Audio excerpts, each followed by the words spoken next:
सुदर्शनस्तोत्रम्। अम्बरीषुवाच त्वमग्नि भगवान् सूर्यसत्त्वं सोमो ज्योतिषां पतिः त्वमापःसत्त्वं क्षितिव्योम वायुमतेन्द्रियाणि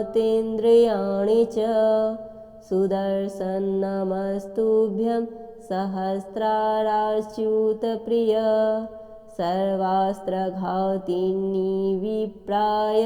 स्वस्ति भूया ईडस्पते त्वं धर्मसत्त्वमितं सत्यं त्वं यज्ञोऽखिलयज्ञभुक् त्वं लोकपालः सर्वात्मा त्वं तेजः पौरुषं परं नमः सुनाभाखिलधर्मसेतवे हे धर्मशीलासुरधूमकेतवे त्रैलोक्यगोपाय विशुद्धवर्चसे मनोजवायादभूतकर्मणे गृणे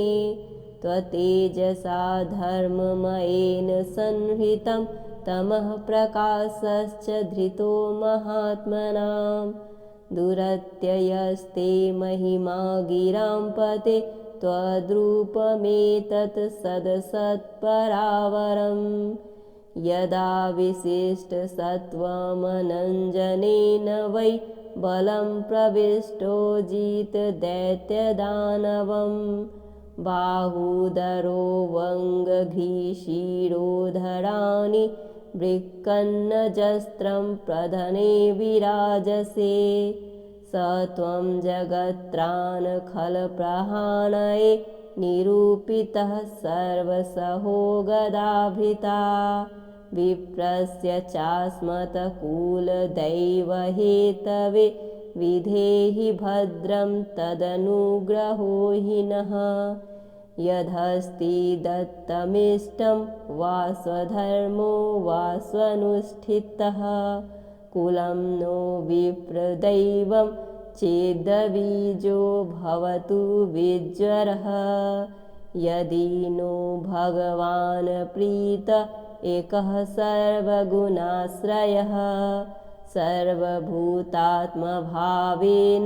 द्विजो भवतु विज्वरः अम्बरीषुवाच त्वमग्नि भगवान् सूर्यसत्त्वं सोमो ज्योतिषां पतिः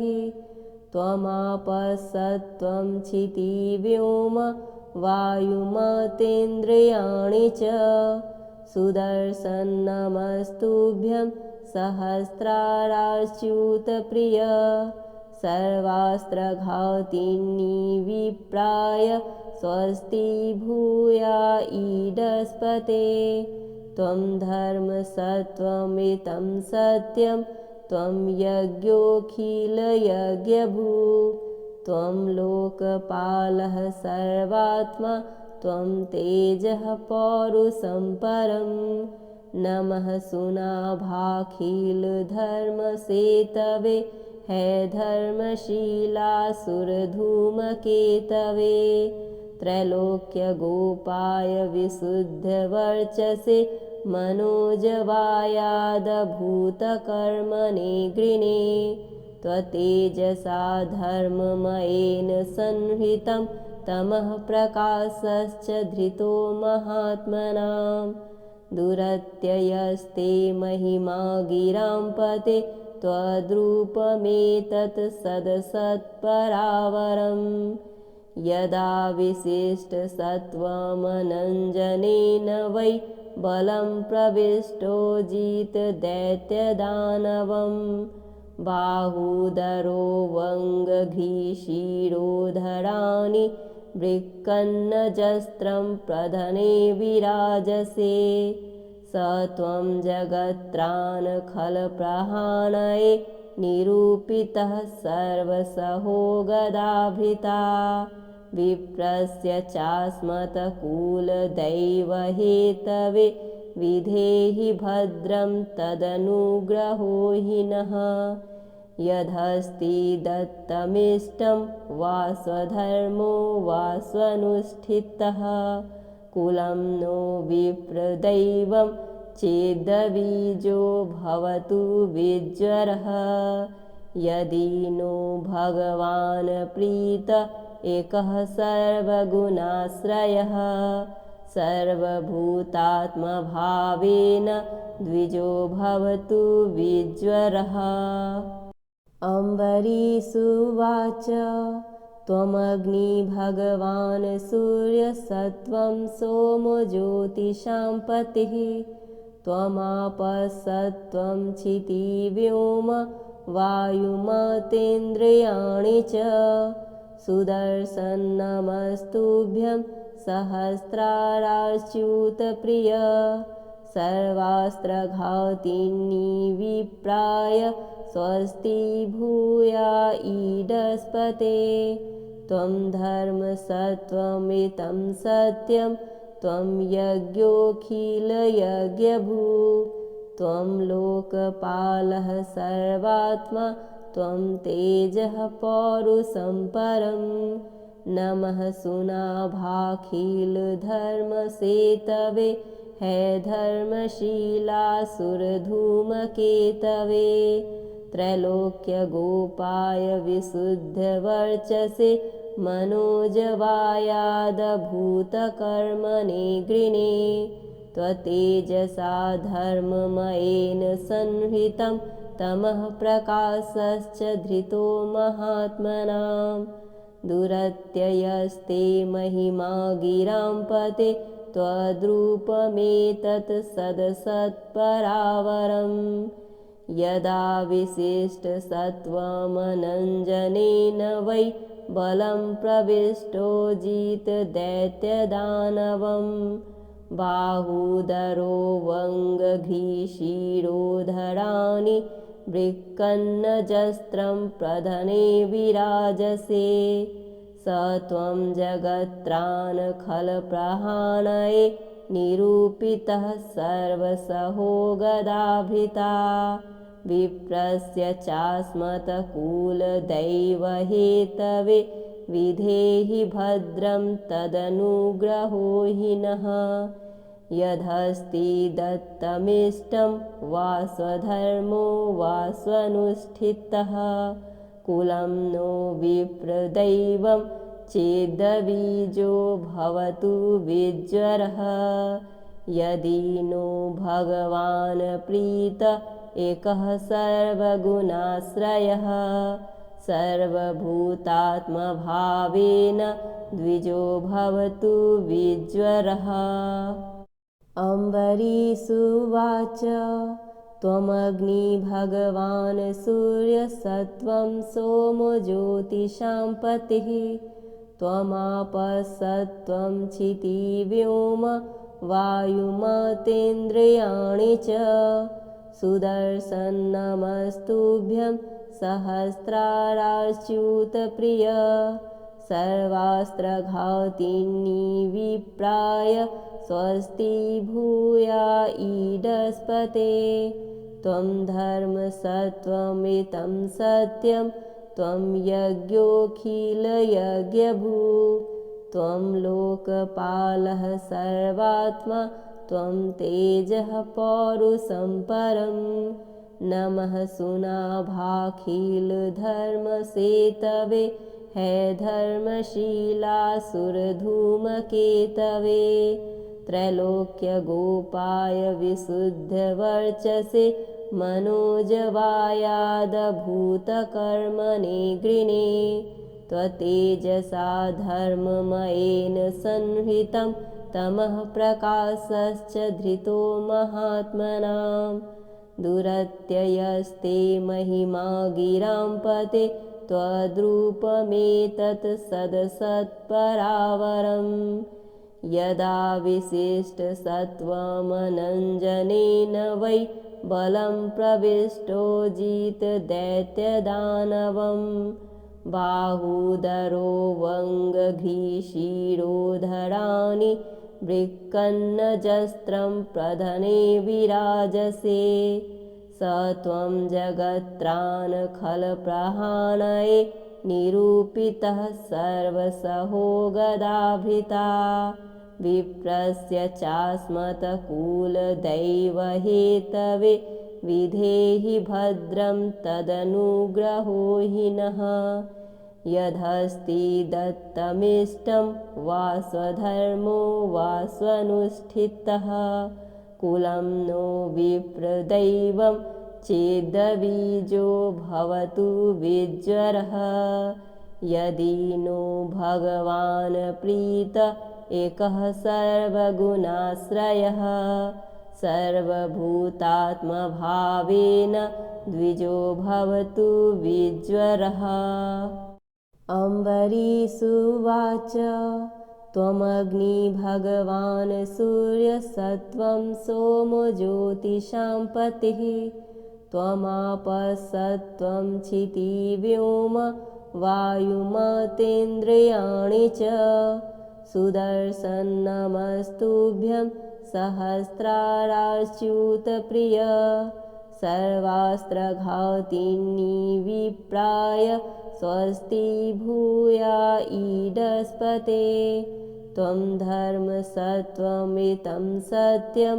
त्वं यज्ञोऽखिलयज्ञभू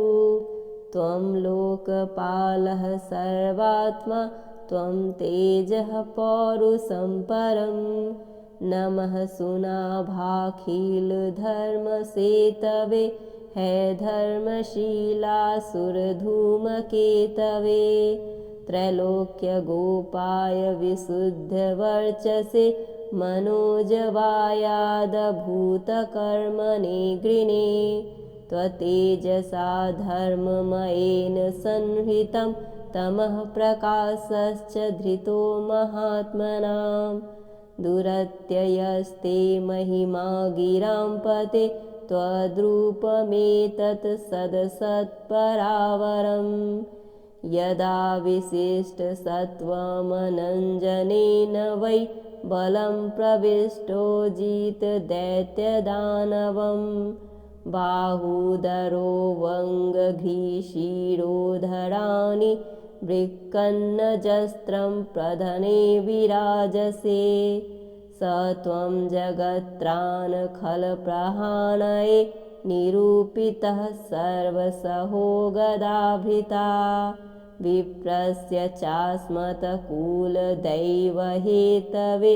विधेहि भद्रं तदनुग्रहो हि नः यदस्ति दत्तमिष्टं वा स्वधर्मो वा स्वनुष्ठितः कुलं नो विप्रदैवं चेद्बीजो भवतु विज्वरः यदि नो भगवान् प्रीत एकः सर्वगुणाश्रयः सर्वभूतात्मभावेन द्विजो भवतु विज्वरः। अम्बरीषुवाच त्वमग्नि भगवान् सूर्यसत्त्वं सोमो ज्योतिषां पतिः त्वमापःसत्त्वं क्षितिव्योम वायुमतेन्द्रियाणि च सुदर्शनमस्तुभ्यं सहस्राराच्युतप्रिय सर्वास्त्रघातिनी विप्राय स्वस्ति भूया ईडस्पते त्वं धर्मसत्त्वमितं सत्यं त्वं यज्ञोऽखिलयज्ञभू त्वं लोकपालः सर्वात्मा त्वं तेजः पौरुषं परं नमः सुनाभाखिलधर्मसेतवे हे धर्मशीलासुरधूमकेतवे त्रैलोक्यगोपाय विशुद्धवर्चसे मनोजवायादभूतकर्मणे गृणे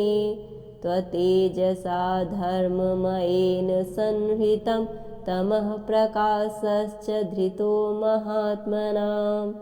दुरत्ययस्ते महिमा गिरां पते त्वद्रूपमेतत् सदसत्परावरम् यदा विशिष्टसत्त्वमनञ्जनेन वै बलं प्रविष्टो जितदैत्यदानवम् बाहुदरो वङ्गघ्रीशिरोधराणि वृक्कन्नजस्त्रं प्रधने विराजसे स त्वं जगत्त्राणखलप्रहाणये निरूपितः सर्वसहो गदाभृता विप्रस्य चास्मत्कुलदैवहेतवे विधेहि भद्रं तदनुग्रहो हि नः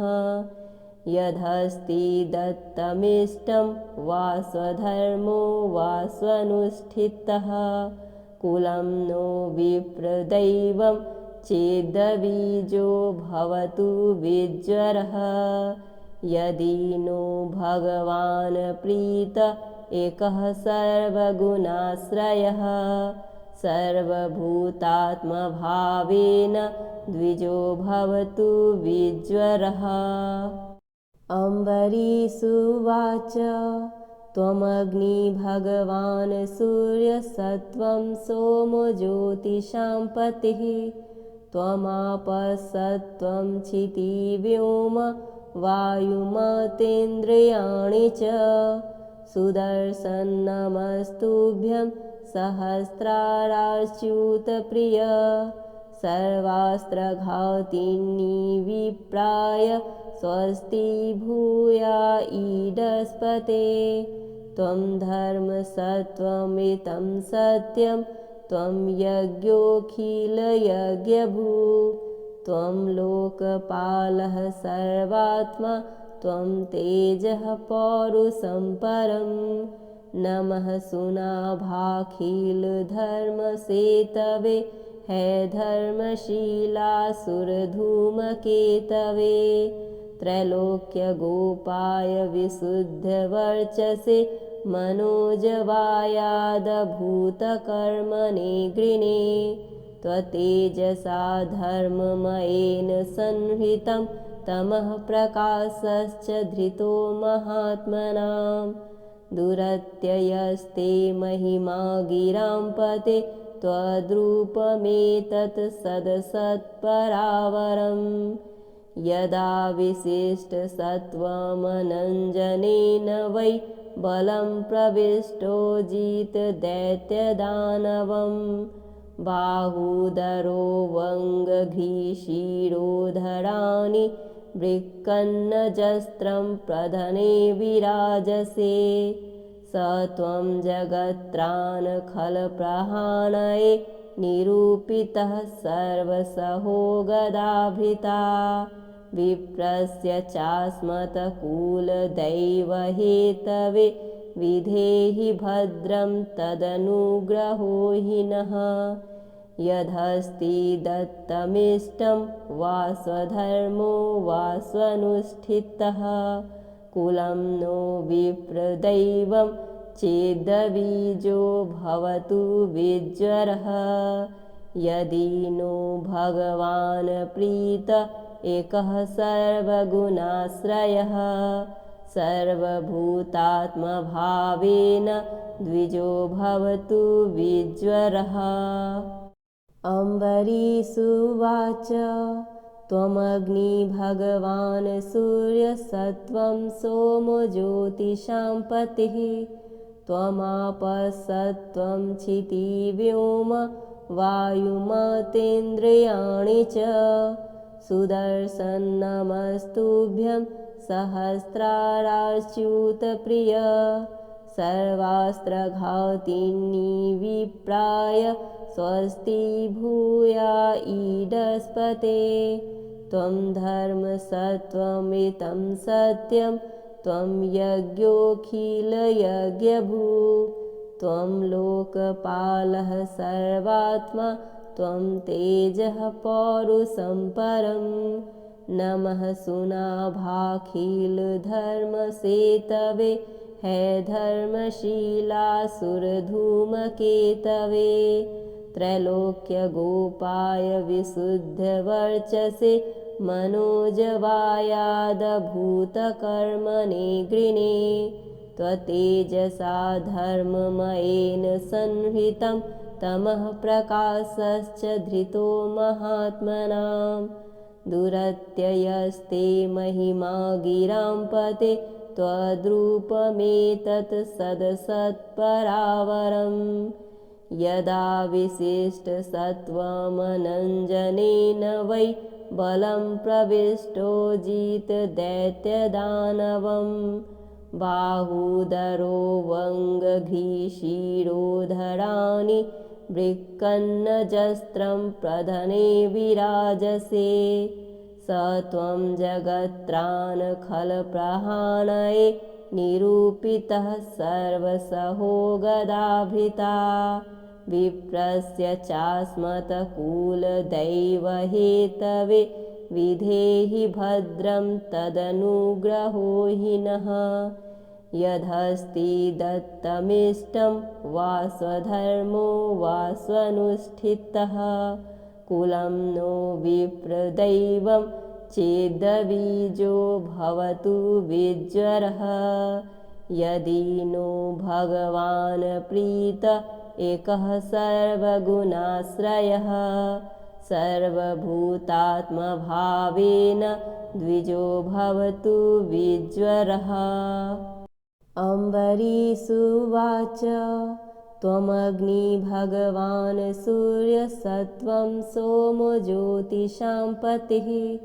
त्वमापःसत्त्वं क्षितिव्योम वायुमतेन्द्रियाणि च सुदर्शनमस्तुभ्यं सहस्राराच्युतप्रिय सर्वास्त्रघातिनी विप्राय स्वस्ति भूया ईडस्पते त्वं धर्मसत्त्वमितं सत्यं त्वं यज्ञोऽखिलयज्ञभू त्वं लोकपालः सर्वात्मा त्वं तेजः पौरुषं परं नमः सुनाभाखिलधर्मसेतवे हे धर्मशीलासुरधूमकेतवे त्रैलोक्यगोपाय विशुद्धवर्चसे मनोजवायादभूतकर्मणे गृणे त्वतेजसा धर्ममयेन संहृतं तमः प्रकाशश्च धृतो महात्मनां दुरत्ययस्ते महिमा गिरां पते त्वद्रूपमेतत् सदसत्परावरम् यदा विशिष्टसत्त्वमनञ्जनेन वै बलं प्रविष्टो जितदैत्यदानवं बाहूदरो वङ्गघ्रीशिरोधराणि वृक्कन्नजस्त्रं प्रधने विराजसे स त्वं जगत्त्राणखलप्रहाणये निरूपितः सर्वसहो गदाभृता विप्रस्य चास्मत्कुलदैवहेतवे विधेहि भद्रं तदनुग्रहो हि नः यदस्ति दत्तमिष्टं वा स्वधर्मो वा स्वनुष्ठितः कुलं नो विप्रदैवं चेदबीजो भवतु विज्वरः यदि नो भगवान् प्रीत एकः सर्वगुणाश्रयः सर्वभूतात्मभावेन द्विजो भवतु विज्वरः अम्बरीषुवाच त्वमग्नि भगवान् सूर्यसत्त्वं सोमो ज्योतिषां पतिः त्वमापःसत्त्वं क्षितिव्योम वायुमतेन्द्रियाणि च सुदर्शनमस्तुभ्यं सहस्राराच्युतप्रिय सर्वास्त्रघातिनी विप्राय स्वस्ति भूया ईडस्पते त्वं धर्मसत्त्वमितं सत्यं त्वं यज्ञोऽखिलयज्ञभू त्वं लोकपालः सर्वात्मा त्वं तेजः पौरुषं परं नमः सुनाभाखिलधर्मसेतवे हे धर्मशीलासुरधूमकेतवे त्रैलोक्यगोपाय विशुद्धवर्चसे मनोजवायादभूतकर्मणे गृणे त्वतेजसा धर्ममयेन संहृतं तमः प्रकाशश्च धृतो महात्मनां दुरत्ययस्ते महिमा गिरां पते त्वद्रूपमेतत् सदसत्परावरम् यदा विशिष्टसत्त्वमनञ्जनेन वै बलं प्रविष्टो जितदैत्यदानवम् बाहूदरो वङ्गघ्रीशिरोधराणि वृक्कन्नजस्त्रं प्रधने विराजसे स त्वं जगत्त्राणखलप्रहाणये निरूपितः सर्वसहो गदाभृता विप्रस्य चास्मत्कुलदैवहेतवे विधेहि भद्रं तदनुग्रहो हि नः यदस्ति दत्तमिष्टं वा स्वधर्मो वा स्वनुष्ठितः कुलं नो विप्रदैवं चेदबीजो भवतु विज्वरः यदि नो भगवान् प्रीत एकः सर्वगुणाश्रयः सर्वभूतात्मभावेन द्विजो भवतु विज्वरः अम्बरीषुवाच त्वमग्नि भगवान् सूर्यसत्त्वं सोमो ज्योतिषां पतिः त्वमापसत्त्वं क्षितिव्योम वायुमतेन्द्रियाणि च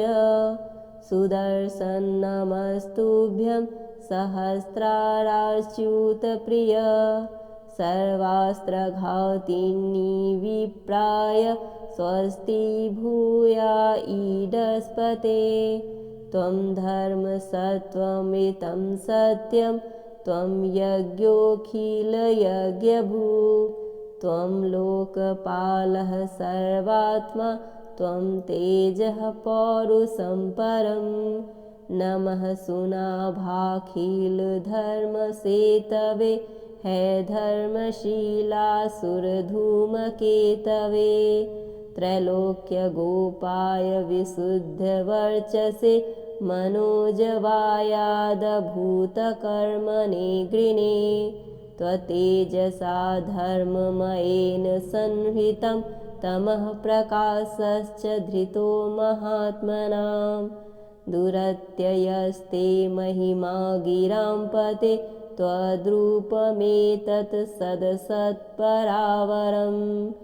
यदा विशिष्टसत्त्वमनञ्जनेन वै बलं प्रविष्टो जितदैत्यदानवम् बाहूदरो वङ्गघ्रीशिरोधराणि वृक्कन्नजस्त्रं प्रधने विराजसे स त्वं जगत्त्राणखलप्रहाणये निरूपितः सर्वसहो गदाभृता विप्रस्य चास्मत्कुलदैवहेतवे विधेहि भद्रं तदनुग्रहो हि नः यदस्ति दत्तमिष्टं वा स्वधर्मो वा स्वनुष्ठितः कुलं नो विप्रदैवं चेदबीजो भवतु विज्वरः यदि नो भगवान् प्रीत एकः सर्वगुणाश्रयः सर्वभूतात्मभावेन द्विजो भवतु विज्वरः। इति श्रीमद्भागवतन्तर्गतम् अम्बरीषकृतं सुदर्शनस्तोत्रं सम्पूर्णम्।